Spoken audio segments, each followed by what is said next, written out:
الله وبركاته. ازيكم يا حبايبي، عاملين ايه؟ جاء وقت الحل وهنمسك كتاب الاكسرسايز، نطلع بيج نمبر، لا مش كتاب الاكسرسايز، كتاب المعاصر اللي هو الكتاب الشرح عادي.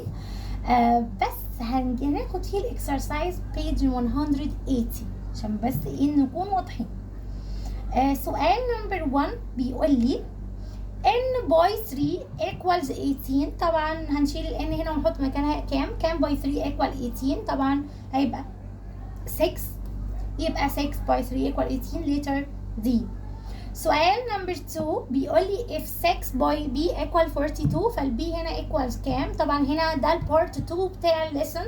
طبعا لو انت ما روحتش للسيشن بتاع الشرح فروح له حالا قبل ما تحل معايا هنا، علشان في كلام مش كبير قوي بس تمام، هو الشرح كله هناك يعني. طيب 6 by what equal 42؟ يبقى 6 by 7، يبقى الانسر letter D.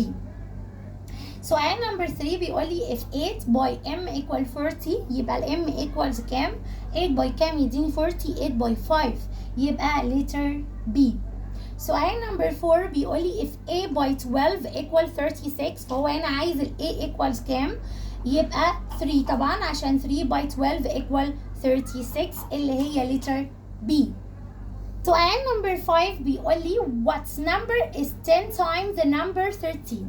متفقين ان احنا بندور على الورد بتاع times ونحط فوقيها الباي بتاعتنا ونشوف اللي قبل التايمز فيه 10 واللي بعد التايمز فيه 13.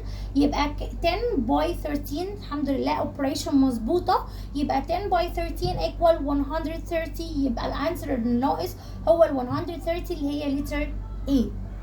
سؤال نمبر 6 بيقول لي there are 4 bicycles on a road. في عندي 4 عجلات موجودين في الطريق and 14 times as many cars as bicycles. وقف هنا ثواني علشان هنا في نمبر مش واضح، بمعنى هنا ركز على كلمة times، حطوا فوقيها الباي، اللي قبل الباي 14، اللي بعد الباي already موجود اللي هو مين؟ as many cars as bicycle. يعني هنا في بيقول لي يعني ان في عربيات 14 times العجل اللي اوريدي موجود. يعني هنا كان في كام بايسكل؟ 4، اعمل لهم باي 14 عشان تعرف الكارز قد ايه. فهو هنا نشيل كلمة بايسكلز يعتبر ونحط مكانها 4. فبيبدأ يقول لي how many car are on the road. يبقى انا هدور على كلمة times قبلها 14 وبعدها 4 already، اللي انا شلت كلمة bicycles اللي هي بعد as many cars دي وحطيت مكانها 4. يبقى 14 by 4 equals كام بقى؟ طبعا هعمل 14 by 4. 4 by 4 equals 16. 6 ومعايا 1 carry up. بعد كده هعمل 4 by 1 equal 4 ومعايا ال 1 يبقى 5 يبقى 56. الواي التانية اللي احنا ممكن نعمل بيها 14 by 4 هنعمل ال 10 by 4 وبعد كده ال 4 by 4 هنقسمهم 2 digits. ال 4 وال 10 مع ال 14 عبارة عن 10 و 4 وعمل لهم by ايه؟ by ال 4. يبقى مرة هعمل 4 by 4 ومرة هعمل 10 by 4. 4 by 4 equals 16 و 10 by 4 equal 40. فيبقى 40 plus 16 equal 56 اللي هي letter C.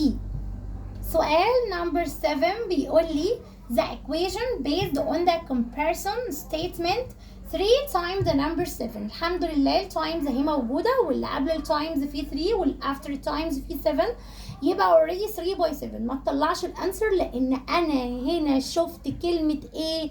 equation.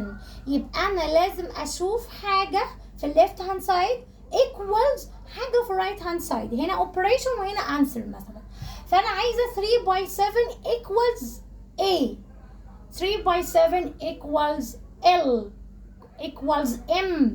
anyway بس بدور على حاجة على نفس الانسر دي. لقيت فعلا letter A بيقول لي 3 by 7 equals A، وده اللي أنا محتاجاه، إن أنا عايزة 3 by 7 equals كام؟ مش عايزة انسر، أنا عايزة أي letter، وبالفعل لقيت letter A. سؤال نمبر 8 بيقول لي the equation based on the comparison statement وقال لي 45 is a time the number 9. بس استنى، اوف A times the number 9. بص بقى ركز في الحتة دي. هنا قالك هنا التايمز اهي، فحطيت فوقيها البوي. مين اللي قبل التايمز؟ A مش A. anyway انت هتبدأ كنت هتاخد بالك. يبقى A times 9 equals 45. يبقى A times 9 equal 45. لقيتها في letter B. 45 equal A by 9. anyway مش شرط ال A by 9 تكون في left hand side، ممكن تبقى في right hand side. وال 45 برضو نفس الكلام. المهم ان هي تكون الباي قبلها A وبعدها 9 والانسر الناحية التانية، يبقى letter B. سؤال number 9 بيقول لي there were 24 adults and 3 children in a line at a movie theater.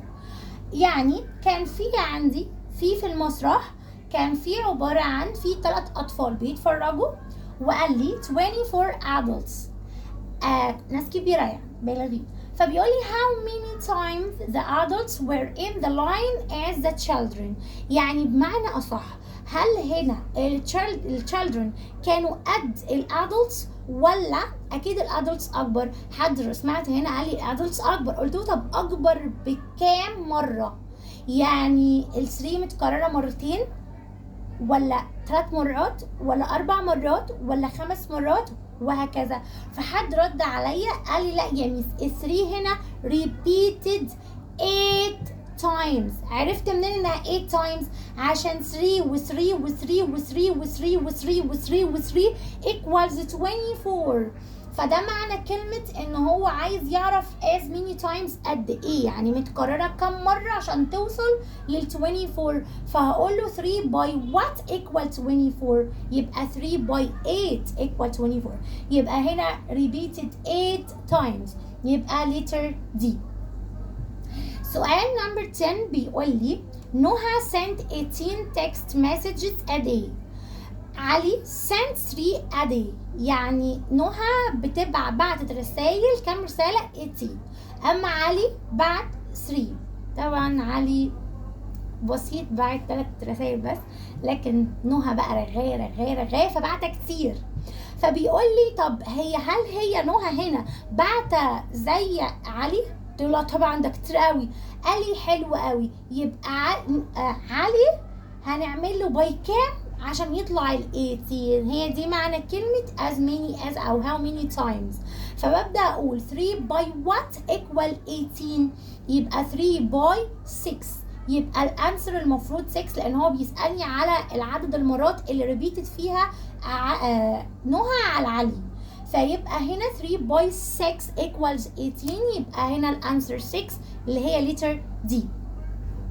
سؤال number 11 بيقول لي حنان has 5 LE and محمد has 50 LE. اكيد هيسألني على التايمز، يعني هنا ده مع عارفين زي كلمة ايه؟ انا معايا 5 جنيه وانت معاك 50 جنيه، يبقى انت معايا ضعفي كم مرة؟ يعني اكتر مني ضعفي، يعني زود ال 5 5 يعني مرتين بس، ده 10، ده انا بقولك 50.